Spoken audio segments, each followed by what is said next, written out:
Hey girl, welcome back to my channel. My name is Quinay, if you guys don't know. I just was released from federal prison, Alderson, West Virginia, FPC. After doing 13 months there, I was sentenced to 36 months for false and fictitious statements and acquisition of a firearm. Count 1 and count 2 through 4 was aiding and abetting. But I ended up only doing 13 months because of RDAP, and I'll get into the RDAP program and everything else in a different video. But this video is going to be 10 things I wish I knew before coming to prison. Hold up, you ain't never gotta say shit, and I know your taste is a little bit high maintenance, everybody else basic, you live life on an everyday basis. There's no hand guide or no step guide to tell you how to prison, and prison sucks. It's terrible, okay? The first thing I wish I would have known before coming to prison is how lonely it gets. Prison is a very, very lonely time. Prison is a time for you to very much sit with yourself, sit by yourself, and reflect on the things you've done wrong and things you could have done better, and how to plan for a brighter and bigger future for yourself. And if you have kids, for your kids as well. You have a lot of downtime in prison. It's very boring. That's like the worst part about being in prison, is how boring prison is. If you have kids, it sucks being away from your kids. Having visitations suck because you have to get strip search going to the visitation. You get strip search coming out of the visitation. And when I tell you strip search, I mean you take all your clothes off, butt, bald, booty, whole naked, spread your cheeks open and cough. Okay?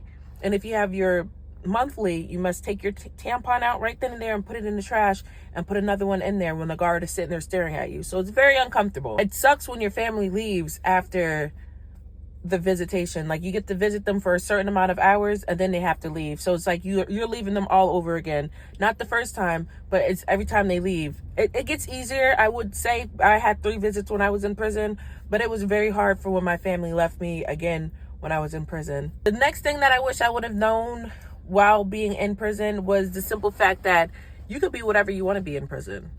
No one's going to be 100% honest with you. A lot of those people are there just to do their time and to pass, to get on. A lot of people who do have longer sentences, don't really mess with like the short timers, because, you know, they come and they go.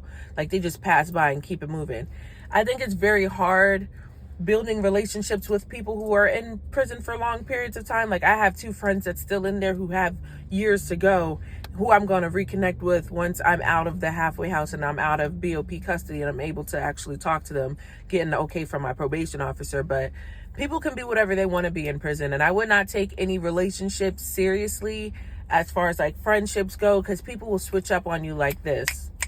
Like, the way I've seen people switch up is ridiculous. But I'm also a natural loner. I like to stay to myself, by myself as it is. So it's like having those connections with people just to see, like, you didn't really like me, how much you know what I mean? It hurts. It's different. But other thing is, the third thing would be, I wish I would have definitely known, like, having a hobby helps you so much passing your time. You know what I mean? Like, being able to, I'd crocheted, and I would crochet and make great book bags and hats and scarves, and I would sell these products to people on the compound for a commissary, because they took my commissary for 4 months, and I had no way of eating, basically, because the food there, you get tired of eating the same thing every day. You eat the exact same, it's like Groundhog Day. You do the same thing every day. Then you get into a routine, and your routine, your days start to go by faster once you get into a routine. But I really wish I would have known about crocheting or knitting or drawing or making cards or anything, because I would have crafted my skill before I got in there, so I would have known, you know. Don't get involved in relationships. I feel like the most fights that I've seen in there had to deal with relationships. A lot of domestic violence there was going on in there. A lot of people sleeping with other people's girlfriends so that everybody's fighting. I would not recommend, unless you have a very long time. Yes, do it up. But if you're going up there for a year and a day, do not go in there sucking on everybody and they grandma. Don't do it. Don't do it. You're going to cause problems for yourself, and it's not going to end up good for you. And then it's like, I've seen a lot of fights in there. We're going to talk about the fights I've seen. And if you guys want to know about the fights that I've seen in there, I will talk about the most craziest fights I've seen in prison. Comment a star below, and I will talk about the most craziest fights I've seen in it, because I've seen so many fights in prison. Another thing I really wish I would have known before going into prison is you could come into prison with as much money as you want. I think it was as much money as you want. I would have came into prison with more money. I came in with $400 because I was listening to like everybody else, like, don't come in with this amount of money. If you have an FRP payment, I would not come in with a lot of money, because you'll basically be paying a larger sum back to the government because of your FRP payment. But me, I did not have an FRP payment. I could have came in with way more money than $400. So I really wish I would have known that. And also coming in with jewelry, you could come in with jewelry and you could sell it when you get there if you need some money while you're there. Come in with your own glasses. You could bring a Bible, a soft cover Bible. You could bring pictures. You could so much. Bring a list. I brought a list of contact for my contacts, for people I wanted to call. I ended up not calling anybody but my daughter and her dad the whole time I was in prison. But you could bring a list of names and email address and everything in order for you to keep in contact with your people. Shopping on commissary. So my first shop was terrible. I bought a lot of food and I wish I would have known to buy some laxatives, because it's very, very hard on your stomach when you first start eating prison food and trying to get used to eating prison food. It's so hard for you to use the bathroom. My bowels were not moving for 2 weeks. I had to take a laxative and clear it out. It hurts getting used to eating that prison food. Even coming home after you ate the prison food, I tried to detox my body so much from that food. It did not work. It still cramped up every time I had to use the bathroom. Terrible cramps. My cramps are going away now, and I've been home for a month now. So I really wish I would have known more about the laxatives. Make sure you keep up on your hygiene. Stock up on things. I am not a hoarder. I'm not used to not having things. So when I have things, I have it. I'll keep it. I'll spend it. I'll eat it. Whatever I have to do. I don't hoard things. I'm not going to keep something in my locker for months at a time because they had holiday specials. They have hazelnut creamer. I'm not going to have hazelnut creamer in my locker for fucking 6 months and I'm taking that little teaspoon. But I wish I would have known that, because then it'd be easier for me when it came to shopping commissary. I would have been able to save more money, because I did not budget my money while I was in prison. I got in roughly $7,000 while I was in prison, and I didn't really budget. A first commissary shop list should be had. Don't buy your tablet your first shop, because then you're going to be out of clothes, out of food, and it's not worth it. I didn't buy my tablet until my second month there. I was just going with the flow. You really don't need a tablet, but it's nice to have a tablet to listen to music, to zone the people out. Also, having a fan helps you so much sleeping. Because of the white noise, you can block out everything. I still sleep with a fan, or I still sleep with white noise.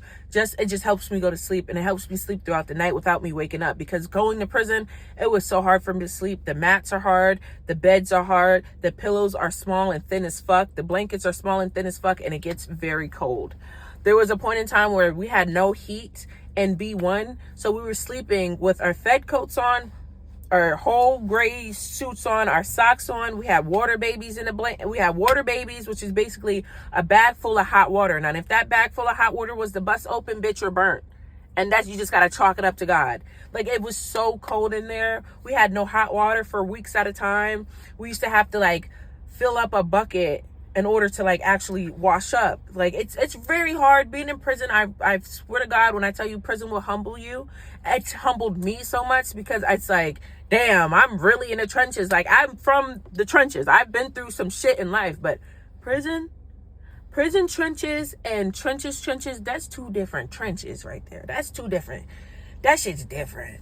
So I really would have wished, I know how to survive. I've been surviving my whole life, but yeah, it gets cold. It's terrible. The conditions are terrible. They have people who have longer sentence always like to talk about FSAs and all this other stuff. You don't really want to hear that. I just want to be here, do my time, and keep it going. You don't be here, do my time, and keep it going. But it's hard.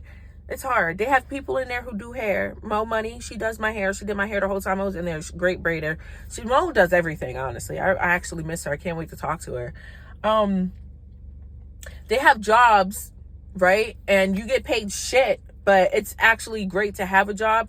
I would recommend to keep a job down at CDR so you're not in your unit all day. I worked at cottage maintenance, and it's frustrating working at cottage maintenance because you're actually just cleaning up behind a bunch of females who are very dirty, very disgusting. There's been times when there's been shit in the shower, and we have to clean that shit up. It's very degrading working cottage maintenance, but at the same time it was easier for me because once again I was in RDAP, so it just made my time easier. I didn't have to go outside. I didn't really like going outside.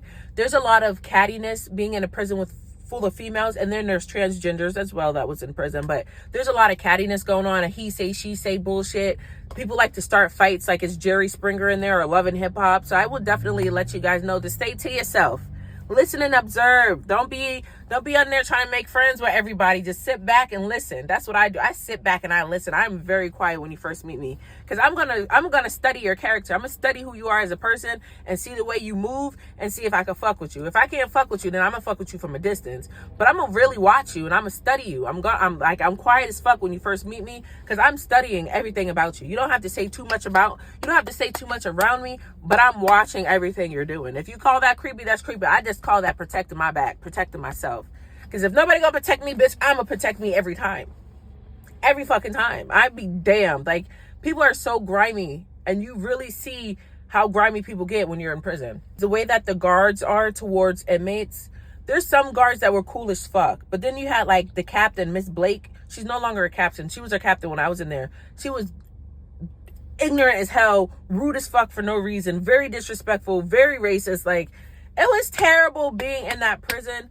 And it's so bad because you really can't talk back to nobody. You can't do too much but do your time, or they'll make your time hard as fuck. And I wish I would have known that. Like, man, there's so much that prison has changed me so much. I don't even know what number we're on, but prison has opened my eyes so much. And I really wish somebody would have made a video to let me know, like, bitch, you gonna be walking up some big ass hills if you go to Alderson, West Virginia all day, waking up early as fuck. You don't have routine, you don't have discipline. You're gonna learn today. You're gonna learn today. That shit was fucking frustrating. Make sure you guys like, comment, share, and save this video. I'm gonna insert my other social medias. I just thought this would be like a cute little informative video because I don't have nothing else to talk about. Yeah.